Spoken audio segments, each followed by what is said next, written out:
Hey, peace. So, Hoodoo, welcome to We Charge Colonialism, coming live and direct. I'm Ikemba Ojore, host of We Charge Colonialism podcast and book club. Here with my co-hosts. Want to introduce yourself, Frank? Peace, everyone. This is Frank, mobile host for the Revolutionary Repatriation Educational Lecture Series every Sunday at 1 p.m. All right. And our comrade, sister Natasha won't be joining us this morning, but hopefully, she'll be back next week as we continue to cover this book and also our weekly roundup news as it pertains to the African experience. This is We Charge Colonialism, anti-colonial think tank, Pan-African think tank. So we talk about the experiences of African people around the globe, as we counter the colonial narrative, the imperialist narrative about African people. And no matter where you are, if you are on the continent, are you a descendant, someone who may have migrated from the continent or was captured and stolen from the continent, we are African people, and our experience is the same no matter where we are as it pertains to white political and economic domination. When I say white, I mean European, right? But that white construct is something that we are battling against, right? This idea of superiority that has been created, and we've been dealing with that for the last 5-6 centuries. So, we got, hey, what's going on? Toronto. I'll be in Toronto in October. Toronto, I love Toronto. I'll be out there October 6th. Dr. Umar Johnson is going to be speaking at an event out there. So if you are in Toronto or in the area, definitely make it out to that program, that event. And you can check out promotion for that event on We Charge Colonialism. I'll make sure that I'll post the information, as well as Global Ubuntu Foundation. Make sure that you subscribe to the channel if this is your first time joining us, and like and share and hit that bell. That's what we got to tell them from now on, Frank. Hit the bell so they can get the notifications and know when we are going live. Because Frank goes live on Sundays, every Sunday, consistently, inspiring me, man. I got to get that consistency, my brother. So we're going to go into our weekly roundup. We're here for an hour, so we want to get right to it. And then we're going to, second half of this podcast, we'll go into our book reading. And we're still covering Africa and global politics. Still covering that in chapter 1, Africa and global politics in the 21st century, a Pan-African perspective, by Oleyiwola Abegunrin. See what the colonizer has done to my tongue when I try to say African names. Yo, I curse the colonizer. I curse him. So let's get into this weekly roundup. This first story, I want to talk about the Caribbean offering Nigeria help. This is Pan-Africanism at its finest. So I'm going to share my screen in a second. How's everything going with you, though, Frank? Yeah, everything is good. Going well. Can't complain. Yeah. And this is Black August too. Just trying to observe the system, make sure, Man, but we need the people. We got to get more people involved in that. But I'm with you. So this story I'm gonna go through really quickly. Caribbean. Let me cancel that for now. Caribbean countries offer to collaborate with Nigeria to achieve food security, and this is in light of the protests too that has been happening in Nigeria. The struggle, and one of the calls our cries, right? Cries of the Nigerian people was that they're hungry. That they want food. Like the people are so impoverished, they're struggling to gain access to food. And we've covered this. We talked about the stories. Go back and look at our discussions on the protests in Nigeria. But when you look at a country that has a population of over 200 million and more than 40% of that population living in poverty, we're talking about close to 90 million people are living in poverty. And probably, one of the largest economies, if not the first, the second largest economy in Africa, right? That's a serious problem. But the Caribbean countries offered to collaborate with Nigeria to achieve food security. In a bid to support Nigeria's food production, Caribbean countries have expressed their readiness to share their expertise and skills in agriculture with the country. That's a serious contradiction. We're talking about the birthplace of humanity, right? So how did they get to this point where they have to go to these islands, small islands, to be able to support them and train them in food production, agriculture? But that's what colonialism has done. The legacy of colonialism has separated us from the land. But Dr. Levi Odo, Consular General of St. Vincent and the Grenadines, made this known yesterday while briefing newsmen on efforts to enhance food production in Nigeria. Odoe emphasized the need for bilateral relations between Nigeria and the Caribbean to focus on agriculture in addition to the oil and gas sector, as food security has become a global concern. He urged Nigerian government to revive subsistence farming and encourage citizens to grow their own food, citing the examples of backyard gardens. The envoy also highlighted the opportunities for Nigerian entrepreneurs to expand their exports to Caribbean countries through the South-South cooperation. Some Nigerian businesses have already taken advantage of this initiative, exporting goods to countries like Bahamas, Barbados, Brazil, and Guyana.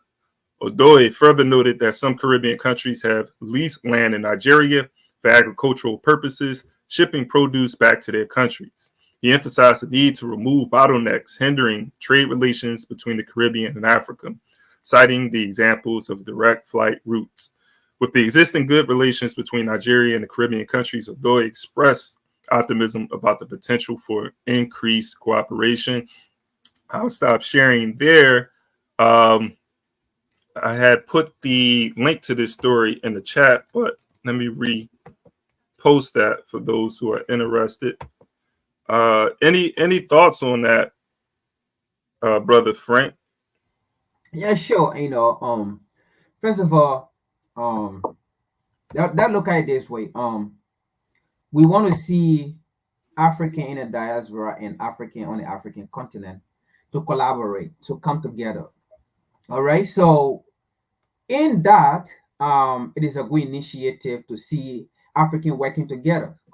But like you rightfully said, to say this Caribbean nation is going to Nigeria to teach Nigerian, or to empower Nigerian on food production, I think it should be the other way around. Okay. It should be the other way around, especially like you rightfully said, Nigeria being, if not the first or the second, or if not the second or the first largest economy in Africa, right? I mean, on the continent. Yeah, if not the first or the second, in between there, the largest economy in Africa. Now, look at the South America. All right, is this nation the first, how they call it, largest economy in the region of South America? I don't think so. So I think it should be the other way around, where Nigeria, right, should be the one going to South America, empowering these people, all right, based on food production and giving them education when it comes to agriculture. Now, this is not to say the Caribbean nations, or can give education to Africa. That's not what we're saying here. For me, my perspective here on discussing this issue again is the Nigerian government, and not just the Nigerian government, African government in holistically have failed the African continent. We have the soil, we have the land, fertile soil, fertile land. But in Nigeria, all right, you have ministers, government officials buying private jet, private plane. So how can the Caribbean nation come to Nigeria when these government officials who are the one having the money, all right, and not just that, Nigeria have the population. In fact, when we talk about one of the most youngest, how they call it, populated nation when it comes to youth, when it comes to workers, it's Nigeria, because they have the largest populated nation in Africa.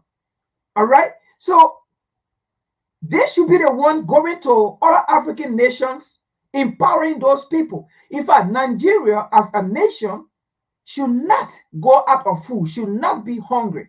Nigeria should be the one supplying other African nations and other African nations outside of the African continent.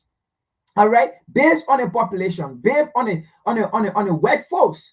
But again, the officials of government do not want to invest in agriculture. The officials of government do not want to invest in a useful population, but go and bring someone, from outside that you need to help. This is not to say, again, we are looking down on the Caribbean nation. The reality here is we are saying the Nigerian government, the Nigerian authority have failed Nigeria. And these African authority or leaders have failed the African continent. All right? Because we have the land and we have the population, we have the manpower it takes to produce food and become self-sufficient and supply the Caribbean nation, all right, and work with them and go and work with them. In fact, this is what we want to see. They're coming to Africa and we're going to them to work together. But the issue we are discussing here is Nigeria have the population and the economy and the money and the resources to go to the Caribbean nation to help them out, all right? Then for the Caribbean nation to come, because where are they going to get the funds from in the first place? All right, it is good that you bring the education.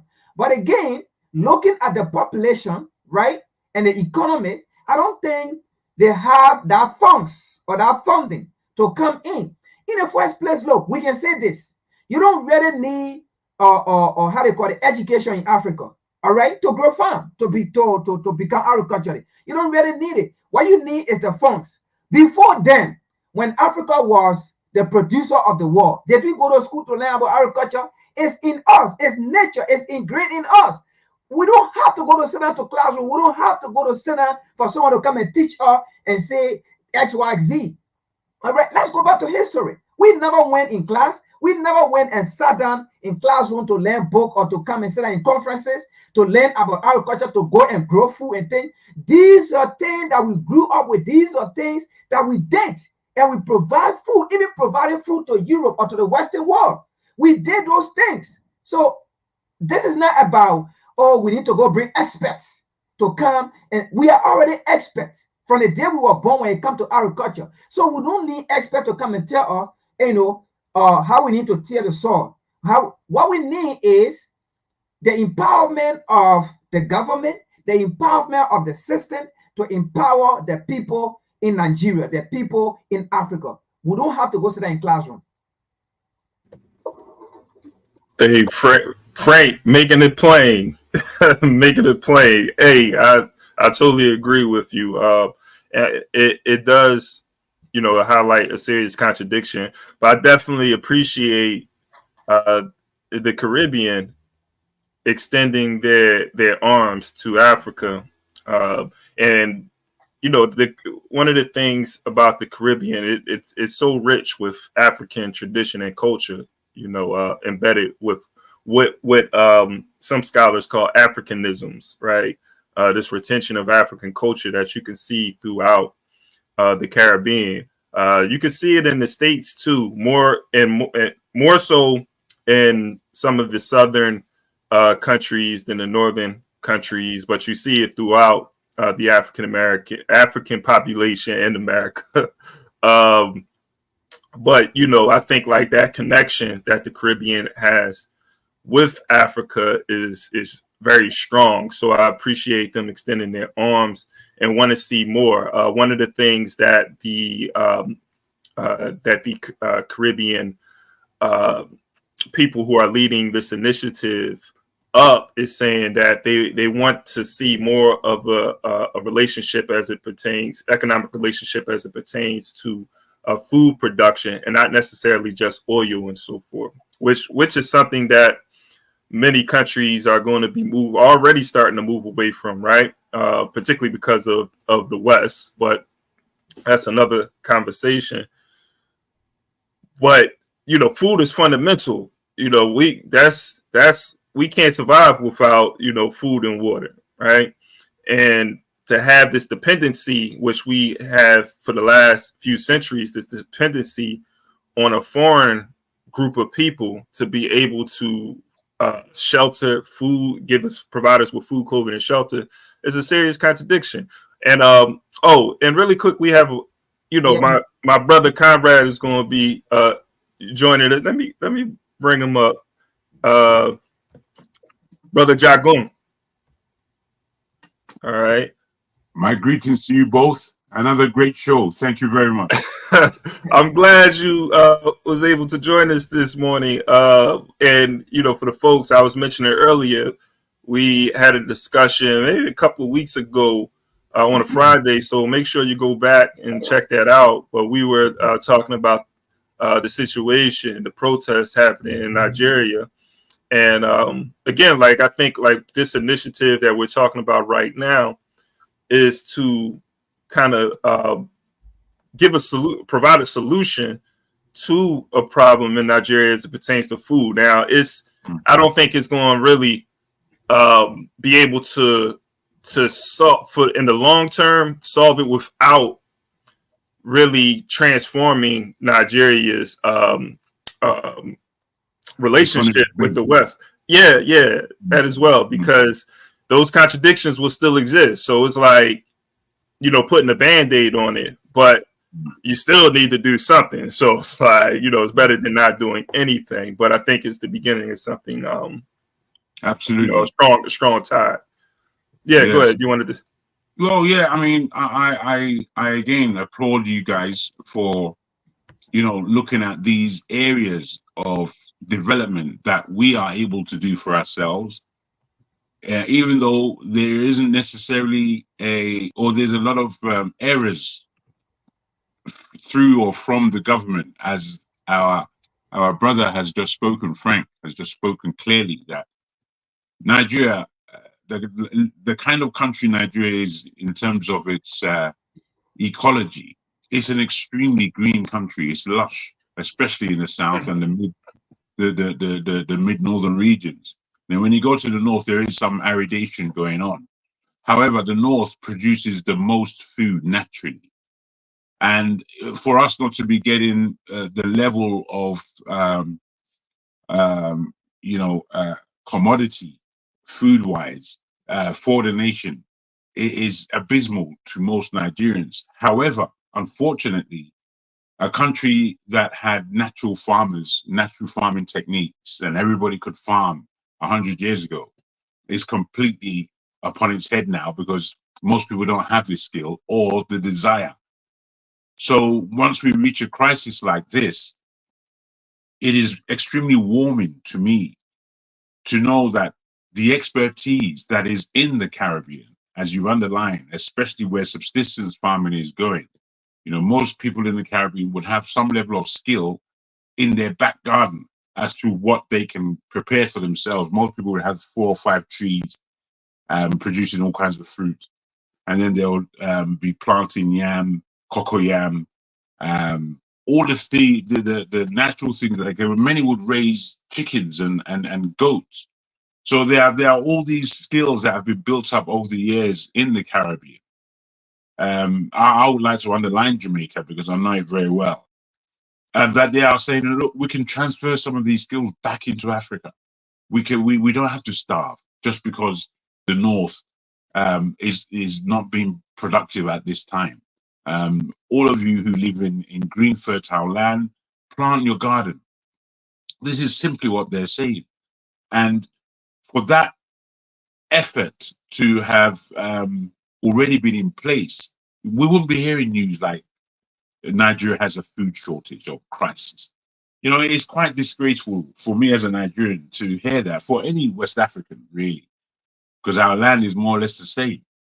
And we do have an understanding that really we just go to the garden and pick the fruit. However, the problems, economic, political problems in Nigeria are so particular at this time that there's a food shortfall. So I'm very happy that you guys are interested in all these other areas that are making life difficult for us in Africa, in Nigeria, particularly at this time. Yeah, thank you for that. Yeah, indeed, and you know, there's a lot of issues I think that we are dealing with as Africans because of the imperialist policies of the West. But the overturning those contradictions is not from a lack of trying, and so we, you know, always have to, you know, highlight. It's important that we do highlight that there is work that is being done, so that people, you know, they don't think that it's all gloomy, and that we just sort of just laying down and just taking it, right? With that being said, you know, let's get into this next story. As we're still in Nigeria, but it's not just Nigeria though. When we're talking about the British recruitment of Africans, because there's sort of like this commonwealth. You know, we had time to get into that. So, you know, because that's a whole nother contradiction. You know, people who are part of this commonwealth with the colonizer. But Frank, I know you're going to get into that. And everybody that's tapping in, appreciate you. Subscribe if this is your first time here, and make sure you like and share, because these are important discussions that we having. Sit your child in front of this podcast right now so that they can get some of this food and get really like a internet. I don't know where we are, but you know, here we you know, come with an international lens, right? And we talk about issues around the world, and in the world that we live in now, because it's so interconnected, it's important that we understand what's going on globally. But yeah, Brother Frank, you want to get into it? Man, look at that. Oh, you're on mute. You're on mute.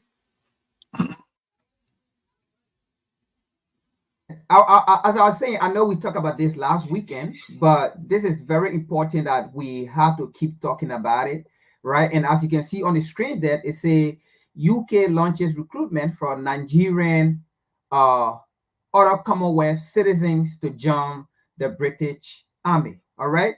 And let me read something here. So first of all, you see the picture they put here, right? So they use a black person picture. They use an African person picture, all right, in there, because picture is very powerful, all right? So when you see this here, and you think that even this lady, she's satisfied being a British, how they call it, army personnel, but she's not a British citizen, all right? That's the thing we have to understand. She's not a British citizen, but looking at this picture here, you think she's proud, right? But again, I want us to see something here. What they're trying to do. You know what just happened recently with the Democratic National Convention in Chicago, right? They used Chicago as if to say Chicago is a black nation, right?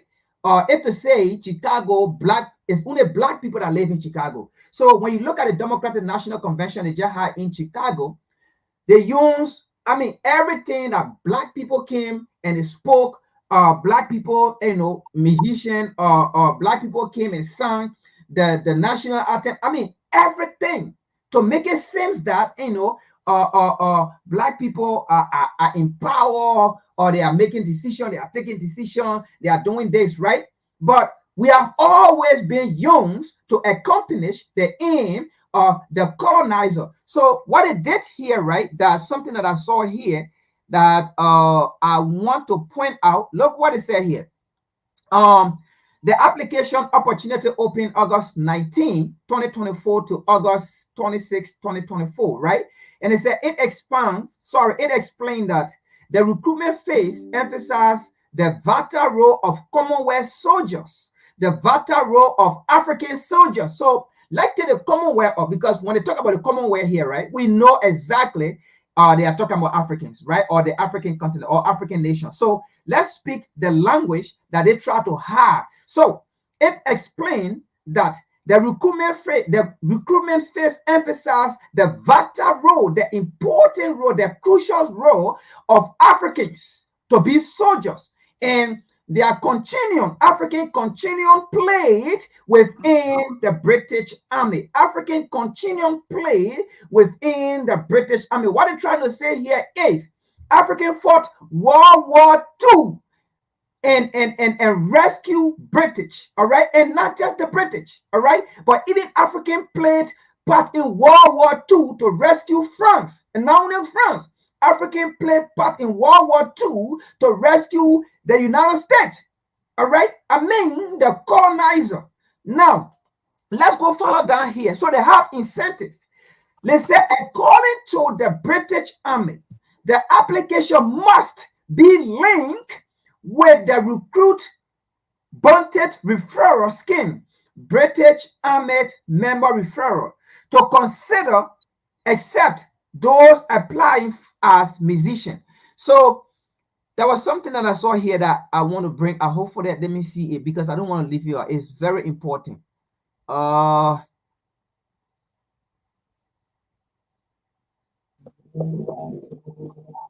don't put those recruiting. Have the recruiting time. I don't want people to see that and get the ideas. I know, right? But what I saw in here, right? What I saw in here, they have incentive. They have incentive. So they were saying, those who play music, musician, engineering, or I mean, all kind of thing, because they know on the African continent, right? This youthful population that the African government have failed them to provide an opportunity, right? They see that these people are on YouTube, are becoming YouTuber or content creator, or they are on the street singing, or making music, and they are looking for opportunity, right? So somewhere in here, right? I'm going to take this out, but somewhere in there, they put in those techniques of incentive in order to get these people. Yeah, you can come even if you are a musician. You can come even if you want to be an engineer or a builder or a this. You can come. We need you so that all of these people can go. So what they're trying to do here is they are going on the African continent, and not just Nigeria. By the way, they said the Commonwealth, right? So when they say the Commonwealth, they are not just talking about Nigeria. They are talking about nation on how they call other nations who are colonized, who are getting independent, and as they were getting independent, they forced them into what they call the Commonwealth. So if you were in Africa or any African nation that were getting independent at that time, you went back on your colonial master, all right, and that's what they call the Commonwealth. So all the African nation, all right, all the African nation, maybe except Ethiopia, but Liberia too is on the Commonwealth called the United States. So all these African nations that were colonized, they all went under what they call Commonwealth. And that Commonwealth, it was a body of those nations that colonized them, and it went back to those people.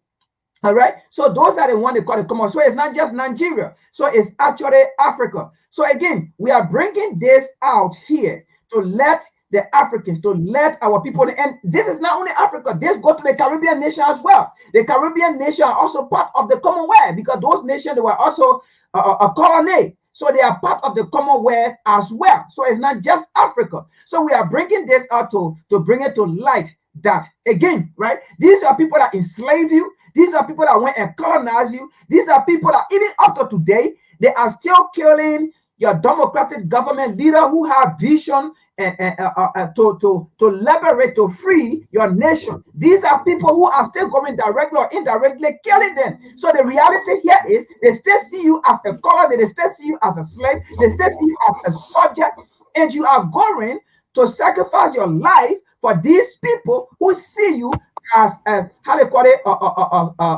third class citizens or fifth. In fact, they see you as what was the term used during slavery? Three-fifths of a lesser human being. So yeah. These people, they see you as a three-fifths of a lesser human being. What we are saying here is still into your country, still into those nations. Okay, we call the African nation or the African continent. Stay there and protect the nation and protect your continent. Do not come and fight for the US. Do not come and fight for the French. Do not come and fight for the British. Do not do it. They see you as a three-fifths of a lesser human being, and you are not a citizen, because what is about to come, it is actually World War III. So by the time you come and fight their war, and your nation, the Caribbean nation, will be empty. You are no longer fight for the Caribbean nation to protect. You are no longer fight for the African nation. And once you have finished fighting the war and they win the war, what's going to happen here is majority of you folks going to die. All right, when you go, you're going to die. And then now the Caribbean nation going to be empty with population. All right, the African continent going to be empty with population, just like during slavery. When they emptied the African continent, there was no one to fight for the African continent. When they went back to recolonize, no one. And that's why you see these women like Ya Ashantiwa, Queen Ya Ashantiwa in Ghana. That's why you see in history, you see these women were fighting because no men were left on the African continent. And that's why you see Queen Nzinga had to fight. And today Zimbabwe, I mean, Queen Nana, Nigeria, all these women now, they were the people on the African continent fighting because the men were looted by Europe, by America, and put captivity into slavery. So when they went back to colonize the African continent, no men were left. Women were left to fight. Up to today, they captured Queen Ya Ashantiwa, even though Queen Ya Ashantiwa defeated them in the Battle of Akadamasu in Ghana. But yet instead, when they came back, they captured her and they carried her to England. That's where she died. So the point here is they should not repeat again. Yeah, I appreciate you bringing this out. You know, to your point, when you look at throughout history, the European has always had to turn to the majority of the world to help them maintain their power. And this is a prime example of that. And not just in military, not just, the military industrial complex, but even if we look at in business, in order for them to maintain their power and control of wealth, they need the majority of the world. They need Africans. They need their land. They need Africans to be able to cooperate with the European because they represent a minority. How else would they be able to dominate the globe? And if the majority of the world wasn't complicit, and I'm not saying everybody, but there's a segment within the majority that is complicit with the European. This is why Nkrumah warned us about neo-colonialism. So yeah, I mean, you raised, I'm not going to belabor a lot of the points that you made, but I think it is important that we look at this contradiction because what happens, whether we're talking about in economics, military, what happens is African people begin to work against their own interests, right? And we have to stop repeating what we've been doing in the past and make sure that we're working in our own interests against the interests of colonialism and imperialism. Go ahead, my brother. Thank you. Guys, I really do want to come in at this point. really to explain to us here and those who are listening that we shouldn't simply be alarmed at news like this coming out. We should ask pertinent questions, especially as to why and why now. You see, a lot of us who are Afrocentric or Afro-minded, many of us don't understand that we are at war. And we are at war now in particular. Now, the English particularly, when they are looking at their world of colonization, what they now use the trope and call it the Commonwealth. All the wealth we have is common to us here in the UK. We are allowed it. We are allowed to put our hand in at any given time because it's a commonwealth. Now, let me explain briefly historically that in Asia, India was the golden child, if you like. India was giving England its whole economy for a good long time. And it propped up England and the elite in the UK extremely well, extremely well. India performed wonderfully for what we call England. And then when you look at Africa, Nigeria in the world was the second biggest economic drive for England. What the English was able to eke out of Nigeria economically was a bonanza. It was a complete bonanza. They were able to run the economy for a good 100 years, just based on Nigeria alone. And we know that there are, as said by Frank, many other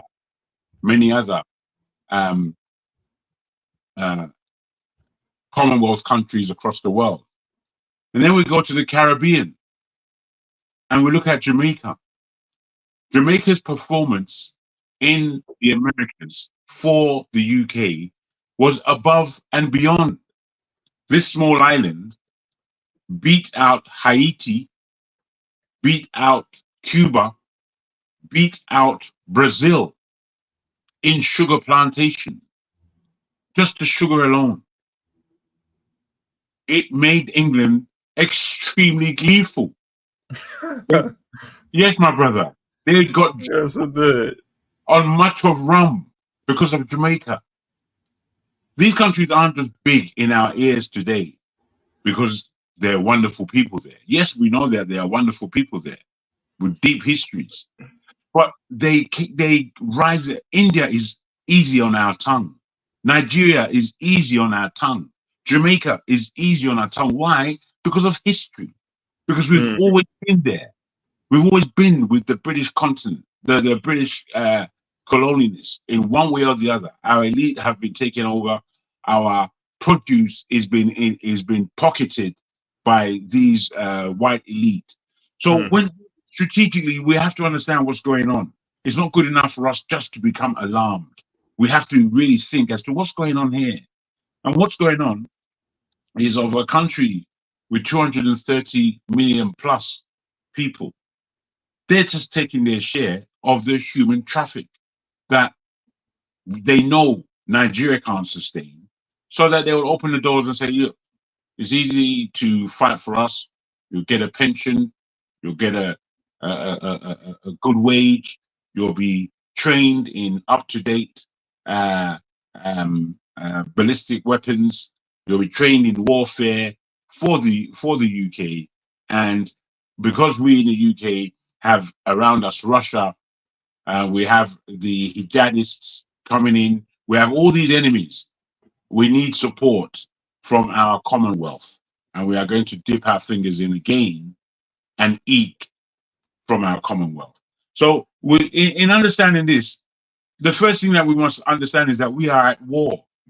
And then we understand what it is we in the Southern Hemisphere, let's say, we who are Africans, need to be doing, what we need to be doing politically, economically, and strategically in order to cover our own. Me, myself, I can see quite clearly. I've already got my mental plans as to what we're supposed to be doing. But it's how now we expose this and how we can drive solution to the heads and hearts of our leadership and our people. And that's how I kind of balance the understanding of what I'm looking at, what I'm reading, what I'm seeing. Thank you. No, thank you. Appreciate that. I want to emphasize that we are at war because people might get a little nervous, or they may think like, hey, these guys are extreme, talking about war. Hey, it don't matter if you want to look at Africans being at war against, our common enemies, the colonizers, whether in Britain, France, and so forth. Like, even if you align yourself with whatever entity, country, state, you still, that country or state is still at war or in conflict with someone, So America, whether you're talking about what's going on in Ukraine, or what's happening in Congo, what's happening in Sudan, America has its hand. What's happening in Israel, America has its hand directly or indirectly in that. So, you at war, whether you like it or not. You got to pick which side you on, though. You know what I'm saying? Britain, Absolutely. The same thing. Like this with Russia, China, there are economic and military conflicts happening constantly. Capitalism, colonial capitalism, is a system that tell you that one of the aspects is competition, competing over resources, whether it's in a cordial way, or hey, we're gonna take what we want, sort of way. Like, there's no rules to this, and that has been the history. One example is Mexico. Here in the United States, you go back to the 19th century, the U.S. wanted California. They wanted Texas. They offered to buy these lands from these areas from Mexico. Mexico refused. They said, okay. And they started a war, a military conflict with Mexico. And they seized that territory. They end up getting the territory. And I guess as a consolation, a prize for Mexico for the fight, they gave them some resources, like here, So historically, it looks like, okay, they paid for the land, but in all actuality, they forced the hand of Mexico. But this is how the colonizer does business. We can do this in a friendly way because we want it. So you can take what we giving you, and if not, then okay, we'll take it the other way. But yeah, I want to just pivot. Can we get 30 minutes? Do we got 30 minutes? Do y'all have anything to do? Or we get into this book? All right. So we want to get into the book for today, and we'll go a little longer. But Africa and Global Politics in the 21st Century, a Pan-African Perspective. Appreciate everybody too, again, always, for tapping in. Make sure you subscribe if this is your first time with us. Like, share, hit that bell so you can get notifications. And we charge colonialism. We gonna continue to charge these colonizers, right? And I think it's an important language that we use in describing this phenomenon, right? Because as Conrad Nkrumah said in the chat, Commonwealth. You can put that back on the screen, Frank. The word Commonwealth is just another term for colony, right? You let them define it, it's going to sound pretty. It's going to sound real pretty if they defined it. That's a good one. Commonwealth. Oh man. Any thoughts? I'm gonna pull this up real quick. Any last thoughts before we transition into this? You're very well, bro. You're driving it well. All right. So here we are. I'm going to pick up where we had left off last time. And for those, the link to this book is in the chat for those. I'm sorry, in the description for those people who want to follow along. But let me really quick.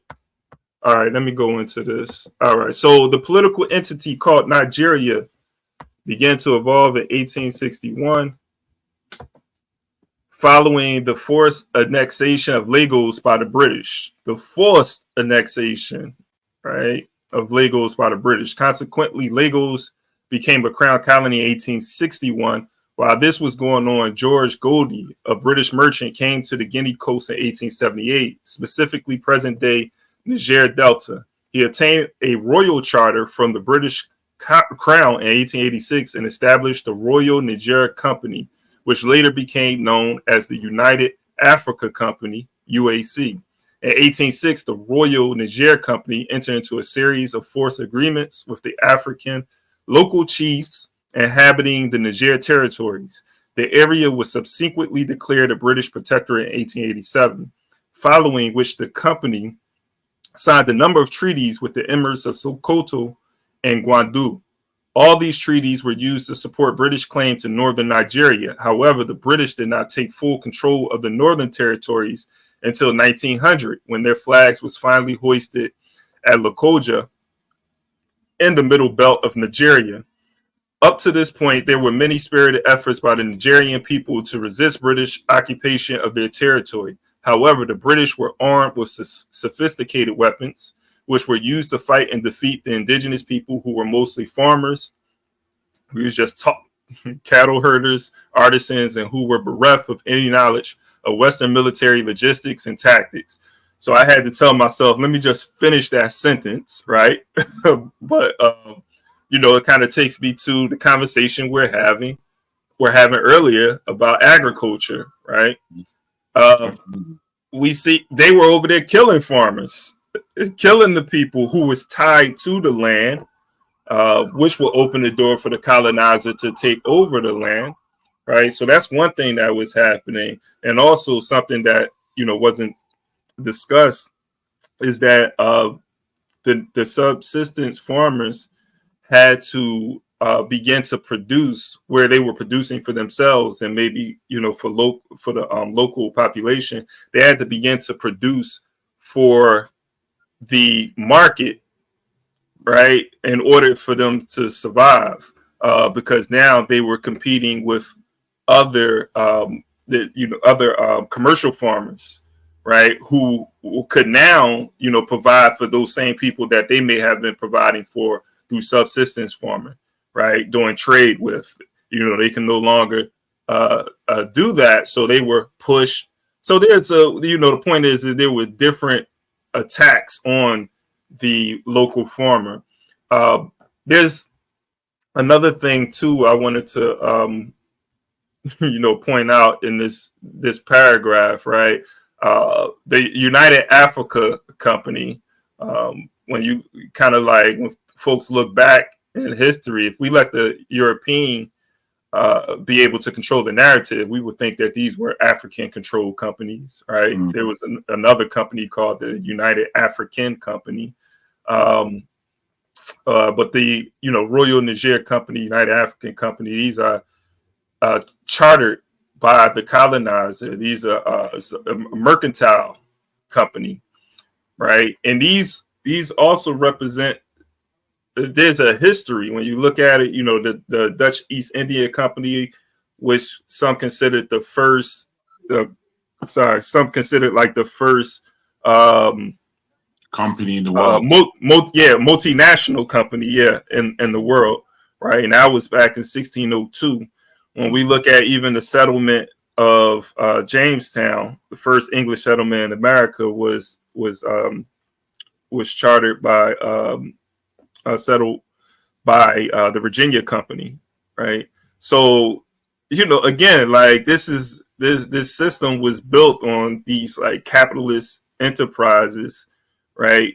And then at some point, the crown would take over these companies, and here, you would have the British government take over these companies or these settlements. But also, like with Lagos, when you look at Lagos, even in its name, the legacy of colonialism is evident because Lagos is a Portuguese name. Am I correct? Like,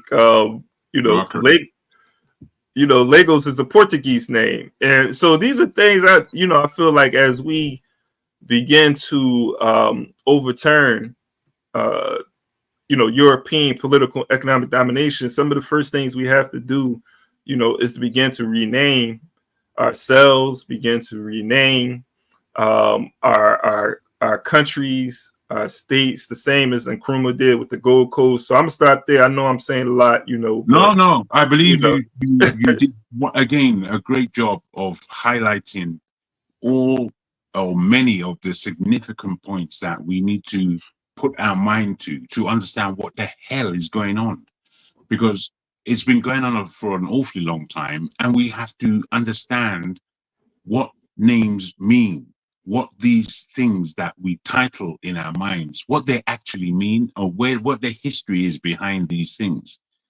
Now, you mentioned Lagos not being a Nigerian name. It isn't. Lagos is the name in the correct pronunciation by the Portuguese, and there is a Lagos in Portugal today. Beautiful place. I've been there myself.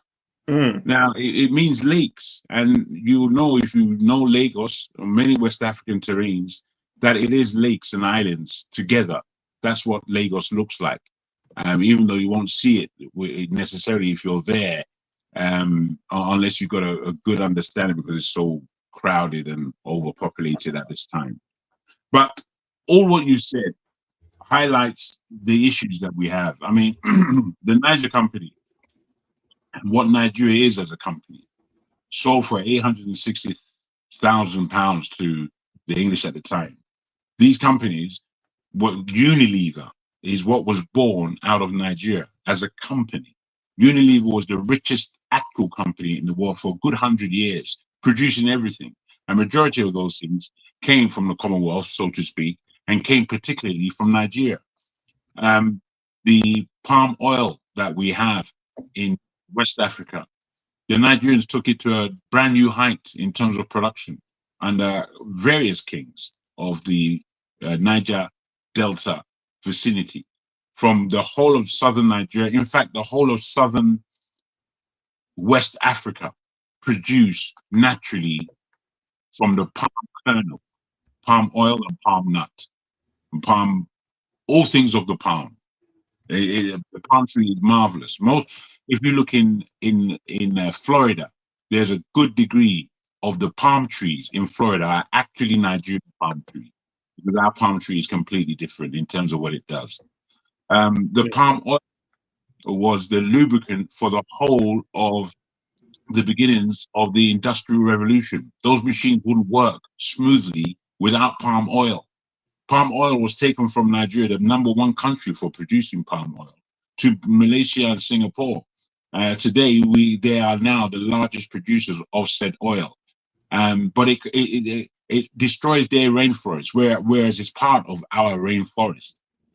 When further south you go into Nigeria from the north, you'll just see holes and holes and holes of palm trees. It's the most beautiful sight you've ever seen, just green and lush and swinging. You're just looking at it as you're driving past and you're thinking, my goodness. But the way we plant and farm in that part of the world, we don't just plant one crop. We're not a mono plant farm. We plant many crops upon one land, and it does well for the land itself, as opposed to when you're monocrop farming, you are destroying the land because it's only been strained into one nourished plant that gives back to the land, whereas a jungle or forest is multi-planted, and what it gives back to the land in terms of nutrients is again multifaceted. And this is how to farm subsistently. you are growing more than one plant. Many things you touch upon which are of depth, a deep understanding that look at how the plantation is basically modern day farming. You know, when they had plantation, they'll be planting either cotton, rice, sugar, one commodity or the other. And they would have the whole, 25, 30 hectares of land just on this one commodity. And what that means is soil derivation. The soil begins to feed in its nutrients. So these things we've seen them for the past 400-500 years. We've been looking at what they. So when we take a second now and we try to appreciate all these different facets that come together to make up the global economy, the majority of it is on our land. The majority of it is on our land. When I say our land, I mean the global south. I mean Africa, I mean Asia, I mean the Americas. It's happening in the global south. And the global north are just ripping it for their own uses. So that's how we have the rich world and we have the so-called poor world, north and south.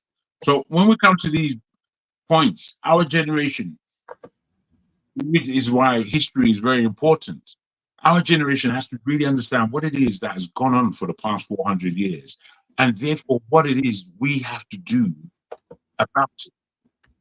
Because the answers are really, really there. They're honestly there.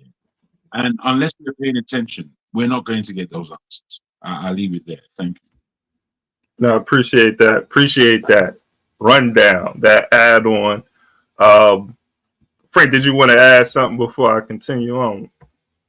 No, go ahead. Go ahead. I mean, you guys set it up. Go ahead. Let's get it. We did, right? That's what we do. So yeah, I just put the link to the book in the chat. Y'all should be able to access that right there. So check that chat out, and you can follow along. But I also have it on the screen. So Frederick Lugard, a captain in the British Army who worked for the Royal Niger Company from 1898 to 1900 in the Niger territories, which included the present northern Nigeria, negotiated a series of treaties with traditional rulers in the areas. In his previous assignment with the British government in 1889, he absorbed the Royal Niger Company constabulary. Constabulary. Let me act educated right now. Constabulary and other paramilitary units in the British West African Frontier Force and formed the West African Frontier Force, WAFF, based in Jaba. In 1900, the British government took over the Royal Niger Company and appointed Frederick Lugard as the first British High Commissioner of the Niger Territories, Nigeria, 1900 to 1906. As the British High Commissioner, he brought the various parts of the Northern Emirates under one administration called Northern Protectorate.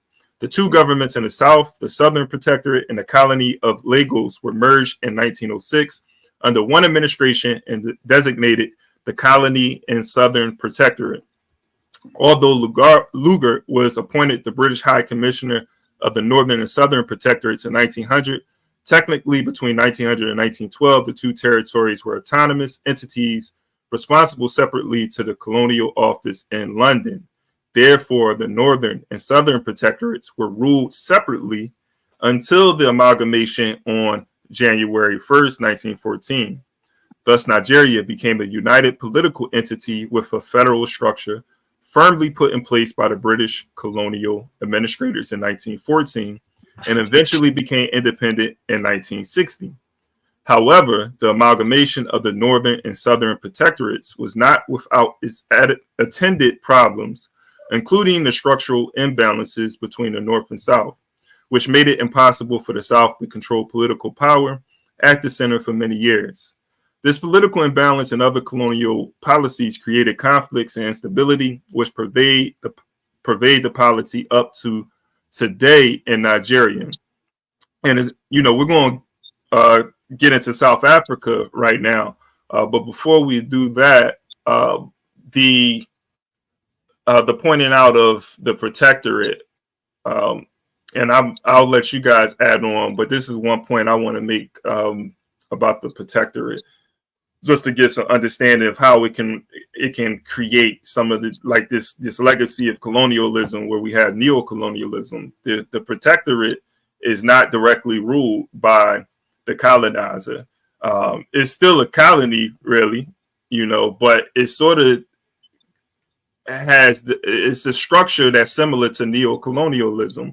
The same thing was going on in Sierra Leone and other places, but if you look at Sierra Leone, like Freetown was the colony, served as the colony for the British for over a century, up until its independence, right?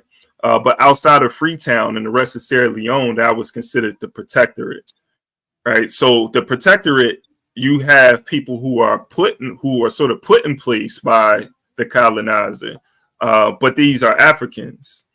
These what they call indirect rule. Exactly.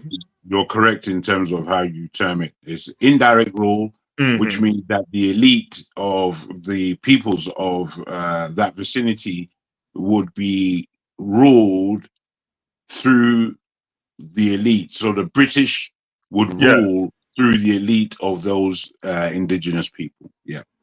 So can we sort of see like how we can have this legacy of Africans still working in the interest of the colonizer? There was already this history that existed, right? There was already a structure sort of put in place. And so even at the colonialism ends and we had flag independence, there's still this elite class, right? And then you have those who aspire to be a part of that elite class, and it creates this cycle of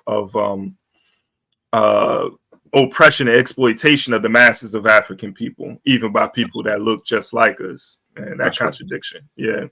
But I just wanted to raise that. I don't know if you guys had anything y'all wanted to add. Yeah, let me tap in then. Right, you're going to come in. You said something about protectorate, right? Let me elaborate on that a bit in regards to protectorate. Again, before the 1884 Berlin Conference, right?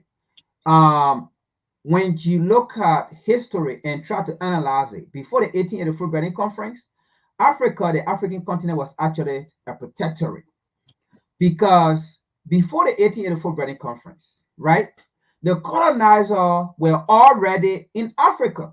1884 Berlin Conference was not the time the colonizer went to Africa to colonize Africa. It was just a time period that they actually decided that, you know what? I think it is time to draw boundary, to draw demarcation, to draw borders, so that the French can know who control this place, the British can know who control this place, the English or America can know who control this place. But before then, right, 1807, when the British, tried to abolish slavery, because we knew it was abolished in America by 1865. But 1807, that's the transatlantic slave trade. But when they tried to stop it, by that time, it was because of Haiti again that made the British afraid that if a smaller nation like Haiti can defeat the French, right, and we do not want to lose the Caribbean nation. So if we don't do something to give these people a sense of independence, a sense of dependency, right, for themselves, these people will rise and we will lose the Caribbean nation. Now, during this time period, what they did, they used the same African who were fighting, the slave master, and who sought to aid that. These people were no longer important to the British economy, right? And we'll come to the US, to the British economy.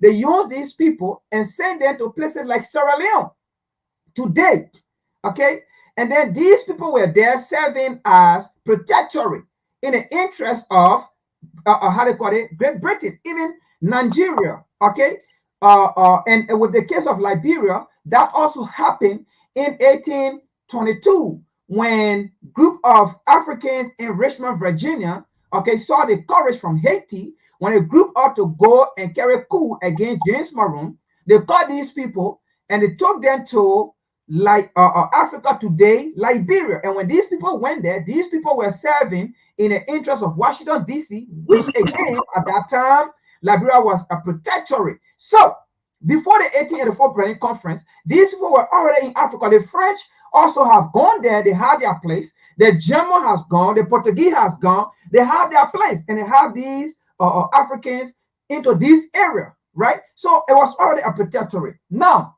by 1884 Berlin Conference, after they went to demarcation, then before it came from protectorate to colony.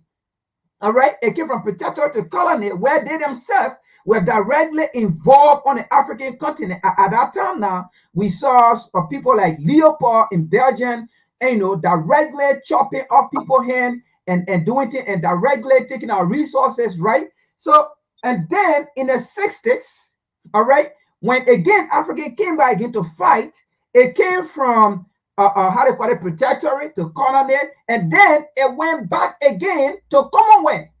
So from this in the 60s, it then went back to Commonwealth again. So like Nkrumah said, Commonwealth is just another term, of colony. So from protectorate to colony, from colony to Commonwealth. So we just trying to make it clear that you are saying down there. So no matter what it is, we have to know, again, like Brother Jagon said, we have to know our history. And by the time we put the pieces together, right, we will know what these terms, what these words mean.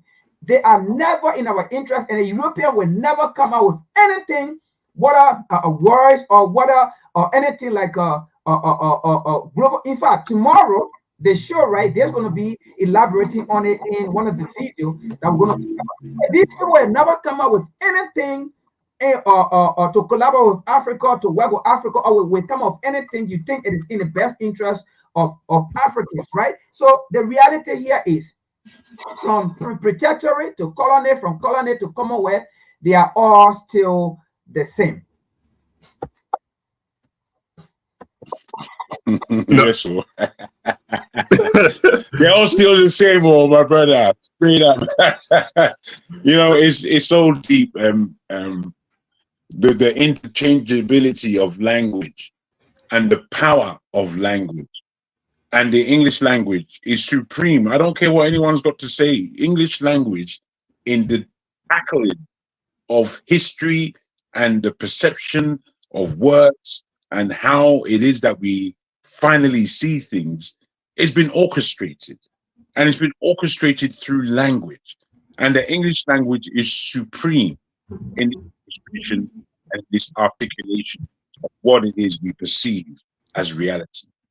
And as such, we've got to really step back and sometimes look at the ingenious cleverness of certain types of people.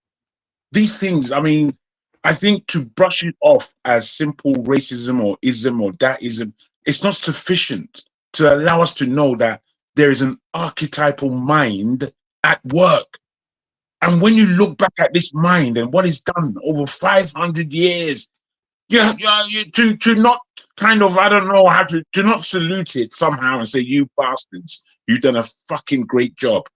To not to really admit these things, I think we may fairly go wrong, because we have to admit that this thing that they did was marvelous. It's wicked, it's horrible, and it's painful, and all the rest of it. But bloody hell, 500 years of magnificence based on somebody's mind.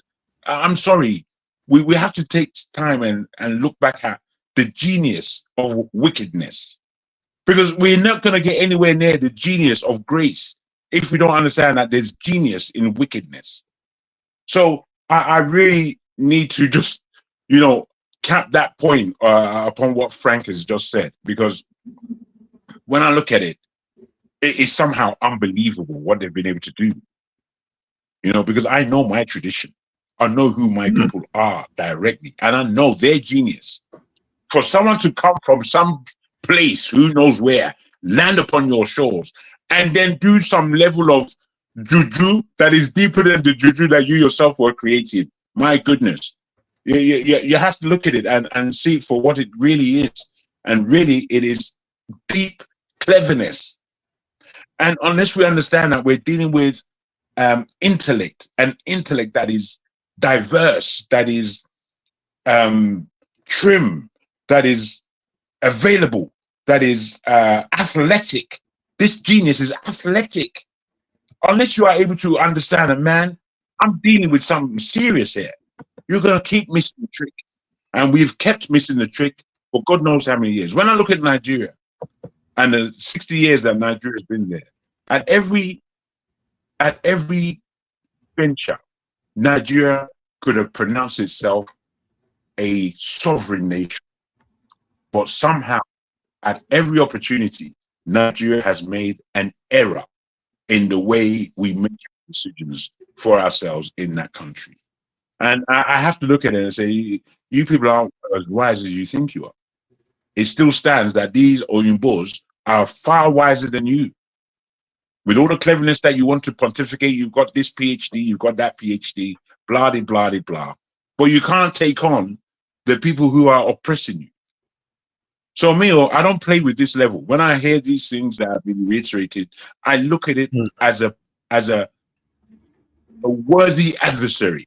I cannot dismiss this person as simply a white man, and brush it aside like it's no. These are adversaries, and they're coming for you. If you want to belittle them when they are dominating you, then I'm afraid that is an oxymoron in itself. So I just wanted to make sure that that was in there. Oh yeah, yeah, and that's why it's important. You know, we develop a war mind state.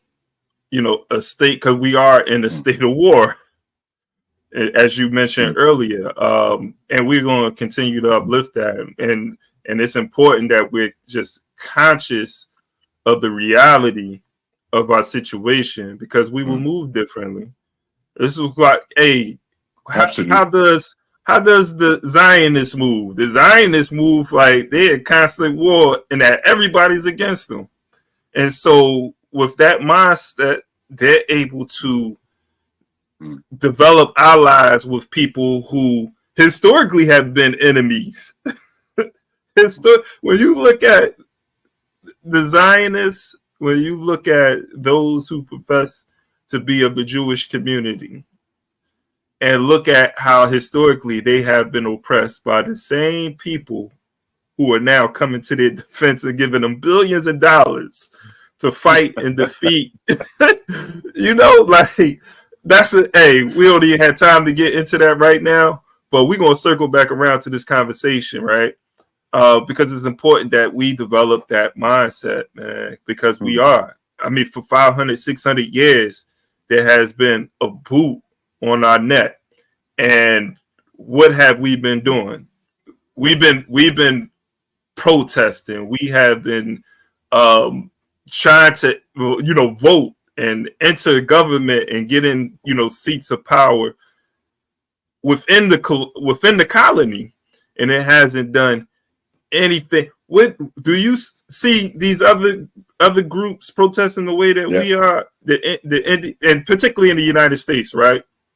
I don't see a lot of Indians from East India, Koreans, or any of these other groups, right, in the streets protesting, but they have economic power.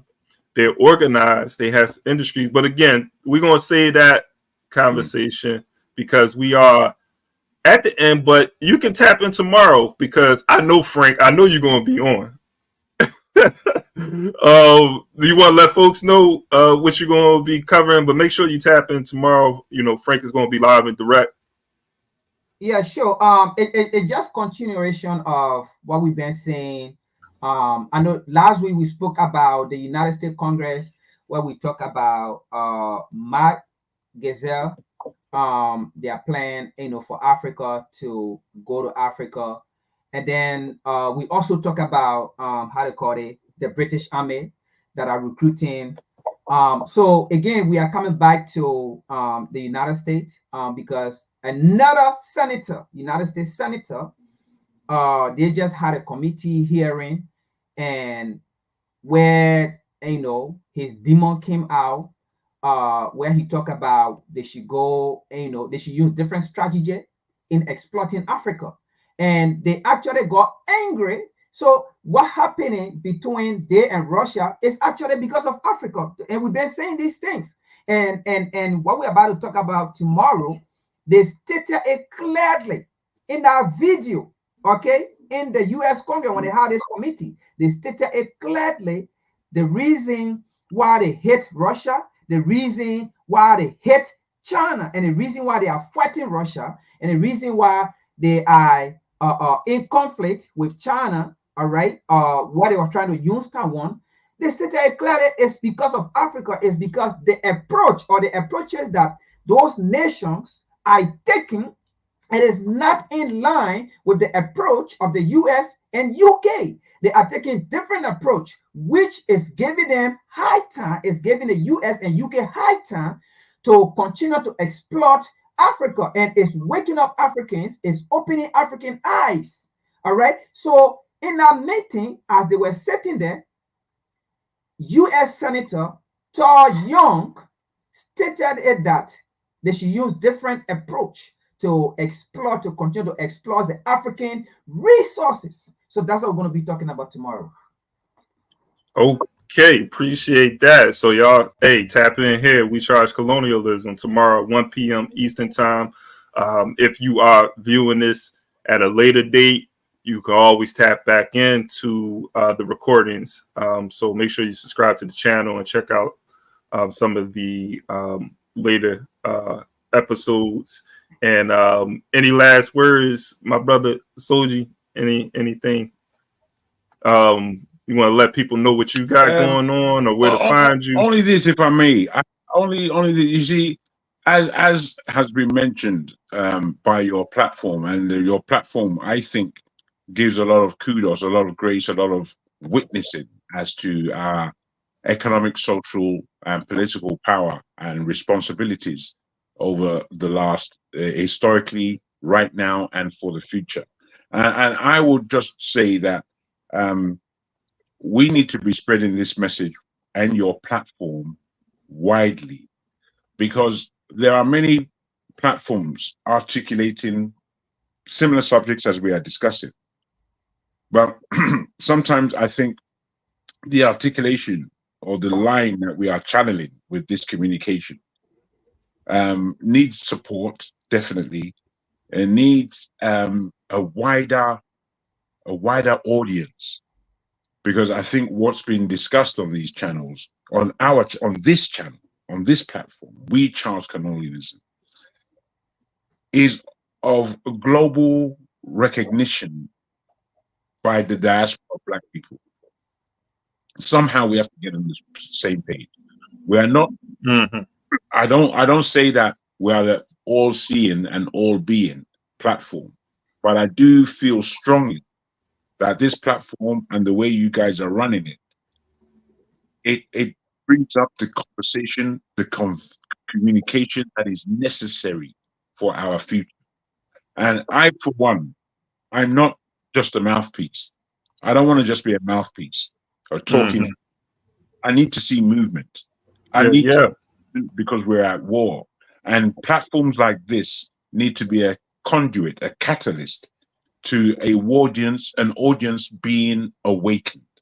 So again, I send you both kudos for what you do, and say I'm here to help drive this platform, this opinion, this. Appreciate it. Sir. Thank you. I do. Well, thank you. I appreciate that. And I don't know if you said this or not, but this is what my ears heard. Wardiance. You didn't say that? That's my ears. I was like, I like that word. Wardiance. We need a wardiance. Audience. It was a mispronunciation, but I take it myself. I love that one. That's what we need. You know, like y'all heard it here first. When We Charge Colonialism. Hey, I'm gonna put in I put in curvefest.com in the chat in the spirit of Black August. The curvefest.com, you can go there and check out where a Curvefest event or program is happening near you. is to uplift our political prisoners. Are there honorable political prisoners that went to war against the state, against this colonial state, right, and lost their freedom as a result, and they're still behind bars because of their political stance and views. So find out how you can support political prisoners and how you can be involved in the programming that's happening in different dates in different cities, right? So Atlanta, Baltimore, DC already had their Curve Fest a week ago, Philadelphia, New York. So yeah, so make sure that you do that.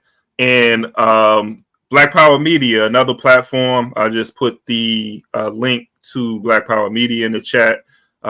Make sure you visit the website and check out the Rise Up morning show from Monday through Thursday, 8 a.m. Eastern time on Black Power Media Reloaded, right? Black Power Media Reloaded. So with that being said, man, uhuru to all the comrades, brothers and sisters. Thanks for tapping in and see what other programming we have throughout the week.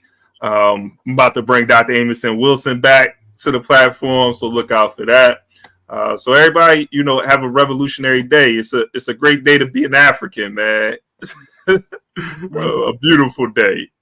Yes, all right. Brian Kumat, let me see. Is this the brother that Tiani Quaneta also? No, but that's a brother I met, on social media platform. Yeah, great. He's in the UK, man. He's in your parts, my brother. But yeah, very knowledgeable brother. I'm going to connect with him. Hopefully, be able to bring him through one day to give us some insight. But it's beautiful to have Africans in different places, man, from the States to the continent to the Western imperialist countries, right? We're everywhere, and we represent sort of like these different historical backgrounds, from Nigeria to Liberia to here to Ados. Sorry, no, I'm joking. but they will call me that though. They will call me that. But we got all of these. We say that for all right, y'all. Y'all take care. Peace. Excellent, bro. Thank you.